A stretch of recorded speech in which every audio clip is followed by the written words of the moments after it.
পুরো সপ্তাহটা ধরে কাজ করার পর এই একটা দিনই আমরা দুজন ওয়েট করে থাকি যে কবে এই একটা দিন আসবে, সেটা হলো ছুটির দিন। তো আজকে সারাদিন আমি কী করলাম না কী করলাম সেটাই তোমাদের সাথে আজকে ছোট্ট একটা মিনি ব্লগের সাথে শেয়ার করবো। হ্যালো এভরিওয়ান, সবাই কেমন আছো? আশা করি সবাই অনেক ভালো আছো, আর আমিও কিন্তু বেশ ভালো আছি। সকালবেলা ঘুম থেকে উঠে টুক করে ফ্রেশ হয়ে নিয়েছি। আর তোমরা তো নিশ্চয়ই ভালো মতনই জানো একটা চুটকির সাহায্যে কখনোই কিন্তু সব কিছু কাজগুলো কমপ্লিট করা একদমই সম্ভব না।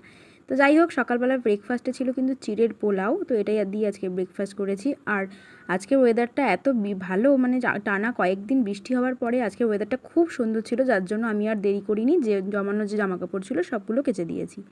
আর এতটা পরিমাণে রোদ দেখো, আমি তাকাতে পর্যন্ত পাচ্ছি না। আর দুপুরের লাঞ্চটা তো আজকে সেই ছিল, ছুটির দিন বলে কথা, মাটন তো হতেই হবে।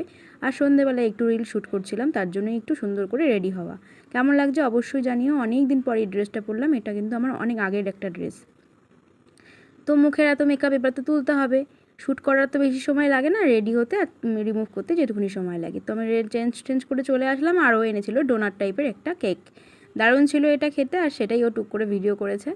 আর এইবারে চলছে কিন্তু শ্রাবণ মাসের সোমবারে কিন্তু চুড়ি পরানো। তোমরা কে কে চুড়ি পরেছো সেটা কিন্তু আমাকে অবশ্যই কমেন্ট করে জানিও।